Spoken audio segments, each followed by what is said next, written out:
Good Friday, Southwest Florida. Welcome to the Larry Timko Show on 1070 NBC Sports, broadcasting live from our Harbor Nissan studios. Phone lines are open at 941-206-1070. If you're listening on your iHeartRadio app or online at 1070NBCSports.com, you can call us at 800-668-1070. Eric Andreas from Vasani's will be joining us very shortly. He'll be bringing in Bret Ernst. Brent, of course, is the featured headliner comedian tonight at Vasani's and all weekend long. Featured on Vince Vaughn's Wild West Comedy Tour. We'll be talking to him. Bill Siebert will be joining us here in just a little bit, too, to talk a little basketball and baseball. But to start things off, I want to talk about the Pittsburgh Penguins. I have to speak my piece now before Eric gets here and disputes me on every aspect of the Penguins because, of course, he's a Pittsburgh fan. And I was kind of rooting for Nashville in this series. But for starters, yes, the Penguins rolled Nashville yesterday, 6-0 last night. But my beef right now is with Sidney Crosby. All right? I'm not going to talk about the fight that he had with PK Subban because that was legit. You know, these guys have been chirping at each other all series long. Sidney Crosby had him on the ice. Yeah, you're going to take a cheap shot. Pound his head to the ice if you can. It's the Stanley Cup Finals. I expect that to happen. But when I look at PK Subban and Sidney Crosby, this is really turning into not a rivalry, but a feud. Now, there's a difference between a rivalry and a feud. Joey Porter and the Cincinnati Bengals, that was a feud. Paul Brown and the Cleveland Browns, that was a feud.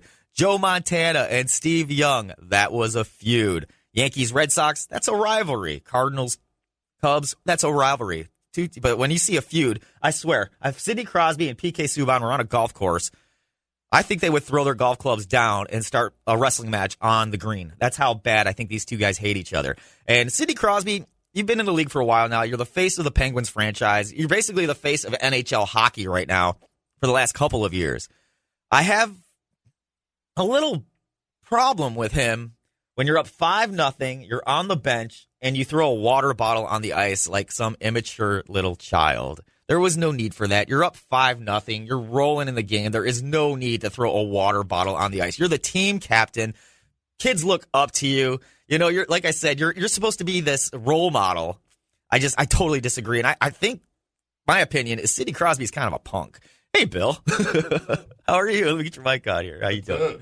Hey, man, I'm sorry. I was just talking about that Sidney Crosby thing. I don't have a problem with the PK Subban fight. This right now. Yeah. I didn't even watch the game last night. You didn't miss anything. I thought Pittsburgh was going to, I'll be honest, this is why I didn't watch the game. I thought Pittsburgh was going to win like 5-1. I'll be honest. I really did. I thought it was just going to be a blowout like it was.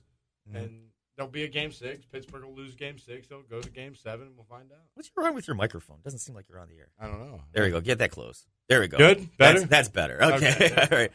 Sorry, it's Bret Ernst, by the way. That's before me, I said Brent. Bret. Sorry. He'll be here. He can yell at me and kick my butt here in a minute. But yeah, I was just like watching that game last night. It was a blowout. I mean, the Penguins, it wasn't even it was a boring game. It really was. Yeah. You know, what made it exciting was the fact that there was some fighting and chirping and scraping going along. But like I said, with Sidney Crosby fought PK Subban? Oh, it was pretty good. Yeah. I didn't see that. Yeah. Actually, it was kind of a cheap shot, but we'll discuss that later. Not surprising either way. Actually, James Anderson sent me a message about that last night. I'll send it to you. He showed me the video. It was kind of a cheap shot by Sidney Crosby. But would you expect anything less? You know? Not from either one of them. Yeah, but I just, like I said, you know, I think it was in the second period when he threw that.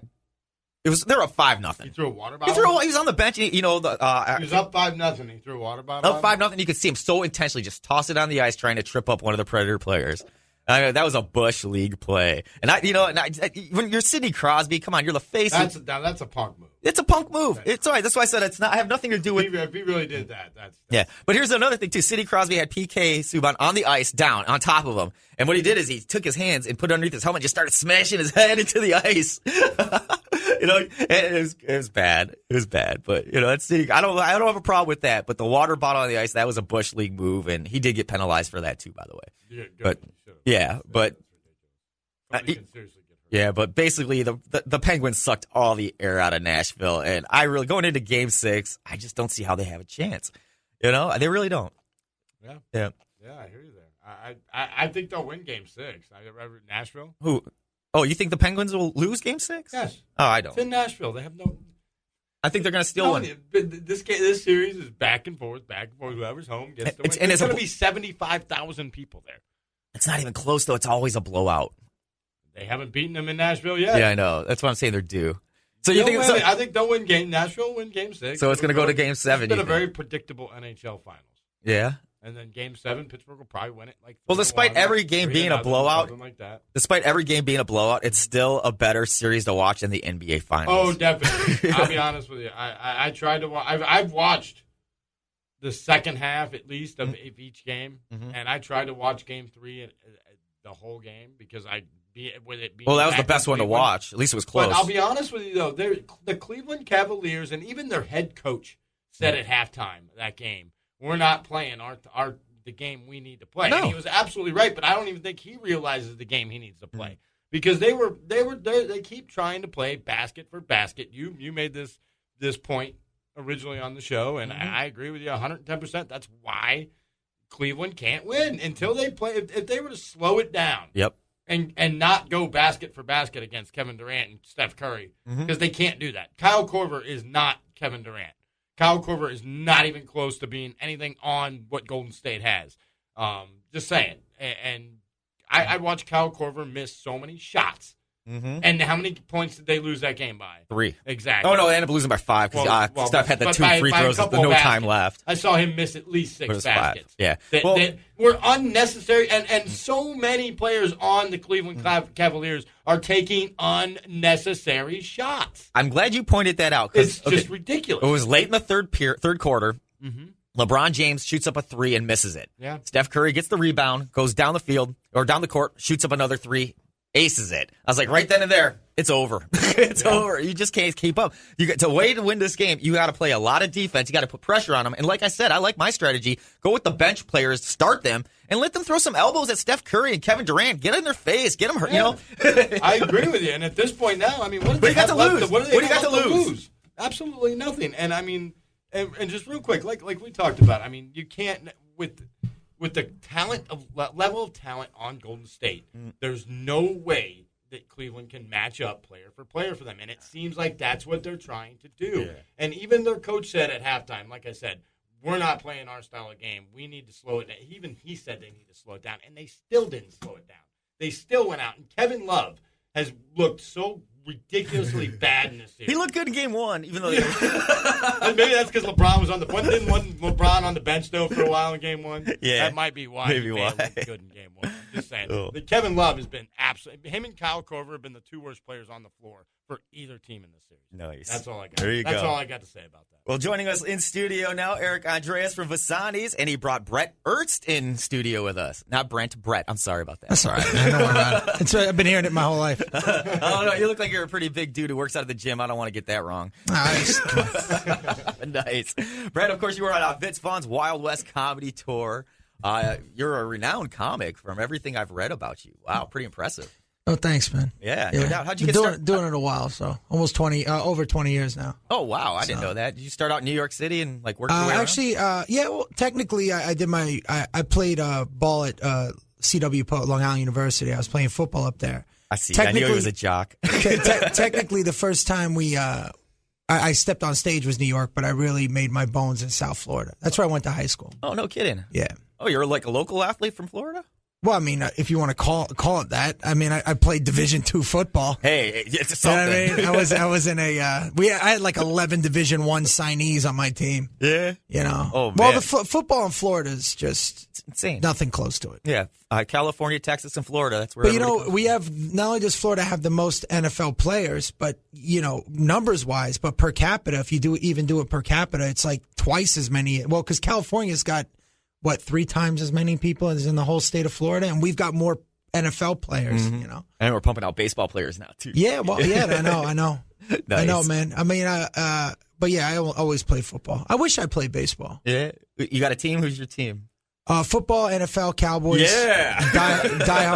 Die hard. I mean, I have Me too. I even named my kid Dallas. Did you really? I did. I'm a diehard Cowboys fan. Well, we could talk that all day. All right, let's do that. I'm dead serious. But we were talking, we were in here when I was a kid. I grew up in Jersey, and my older brother was a season ticket holder for the Yankees. Oh, wow. And then my sister-in-law worked at the front office for the Devils. And being a Cowboys fan in the 80s, and then we moved to Florida my freshman year of high school, down to Fort Lauderdale. And then the inaugural season of the Heat is when I decided to start rooting for the Heat. And then I was a Hurricanes fan because my older brother went there. Wow. Point is, none of those teams won anything in the 80s. In the 80s, well, Miami was dominant. In the 80s? Yeah. That's when they had Jimmy Johnson, late Warren 80s, Sapp. yeah. You know, they were like the bad boys of college 87, football. 88. Yeah. I remember when we lost to Penn State in the Fiesta Bowl. Yeah. When, that was rough. But I meant as far as like the Yankees never won in the 80s. Mm-hmm. Cowboys never won in the 80s. No, God, no, not with Danny White. No. See, Danny White reminds me of Tony Romo. Tony Romo reminds me of Danny White. Really? Danny White was way better than people remember. He was really good. He never really got a shot. No. Even Roger Staubach said that. He said, why were you going to Hogaboom and then Steve Pallor? And don't forget about Babe Laufenberg. Well, Babe Laufenberg, dude, people have no idea. All we had that 7-9 season. All we had to do was win one of the last 3 games, and Babe Laufenberg blew all 3 of them. Yep. You know, he's the only last Babe in sports that I remember. Yeah, he was god awful. Yeah, we had a bunch of those guys, no doubt. But Romo is my favorite.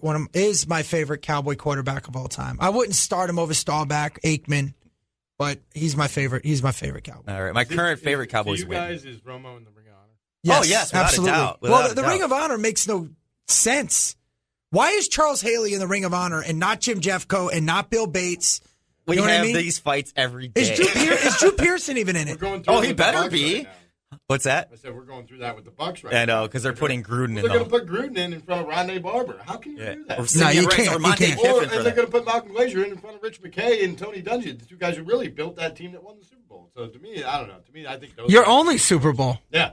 Only You know? Super Bowl, exactly. No doubt. But to me, those guys should be in there first. You know what I mean? Yeah. But they're going to put Gruden in just because he was the coach when they won it. Is Hardy Nickerson in the ring? No. Yes. Is he? Wait, I don't think he is. No, he's not. I believe he is. Yeah, look that up. I don't think He was is. bad, dude. I remember him, He was man. one of my favorite Bucks. Yeah, I'll take One the. of the reasons why I used to go to all the games and why I'll take the orange uniforms all day over the new ones. I love this guy. He's awesome. Yeah, the orange sherbet. No I doubt. have my orange All-Star, man. Dude, those were. I thought those were the greatest uniforms. Mm-hmm. You know, I would put those up there. Yeah, but growing up, my favorite Cowboy wasn't Danny White. It was our Ed Too Tall Jones. Absolutely, I loved number him. 72. Yep, loved him and Randy White. Those two Randy guys White is him. Well, you know, all right. So let's do this if you don't mind. Yeah. Well, because I have a podcast. We're on the top 10 in Stitcher. It's called You're on the List. Okay. And I love to do this. We love to list things. Like top 10. Yeah, we do stupid stuff though. Like we did top 10 colognes. You know what I mean? What was number 1? By the way, can you guess what number 1 cologne of all time? Number 1. Polo. Huh? Polo. Yeah, it was Jacquard. It was. All right. Jacquard was number 1. Polo was definitely number 3. Well, it's the greatest. It's middle school, high school. Also, was your first cologne? So, your top 10 Cowboys of all time, if you were to do that. We could do 5 if you want to do 5. Top 5 of all time for me. Troy Aikman, number 1. Really? Yeah. Okay. Emmett, number 2. He's autographs right behind you. Jason Witten for me is number 3. Ed Too Tall Jones is number 4. And I love Michael Irvin, number 5. Wow. Okay. Yeah. That's good. Yeah. Number 1 for me, I go for the heart. Mm-hmm. Huh? No. Bill Bates. Bill Bates is the epitome of what Cowboys. But that's Jason Witten. I love that. That is now. Jason Witten. Randy White, I put in there. Yeah. You know, I'm not going off for stats, even though the Manster was, arguably the greatest defensive tackle to ever play the game. You know, he originally was supposed to be a linebacker. No, I didn't know. Yeah. He was recruited from Maryland as a linebacker. How you feel about Terrell Owens? He shouldn't be nowhere near any of this list. Well, as far as no. Well, what do you mean? As far as the Cowboys go? As far as being a Hall of Famer? No. Really? No, I mean, definitely he's got to go in for the statistics. Mm-hmm. If you had him on your fantasy football team, you loved him. Yeah. If you had him on your team, you did not love. I mean, come on, man. Let's talk about that giant playoff game in 2007. Yeah. Okay, which, by the way, this is my problem with sports. Like, Sports Center in general has become TMZ. Yeah. You know, I'm an X's and O's guy. So just to set the scenario, Romo has us up by 10. We got like 56 seconds before the half. Our defense has always been our Achilles heel. Always. We're up by 10. Defense lets the Giants, we kick off, Giants march down the field under a minute, and they score a touchdown. Then they get the ball back.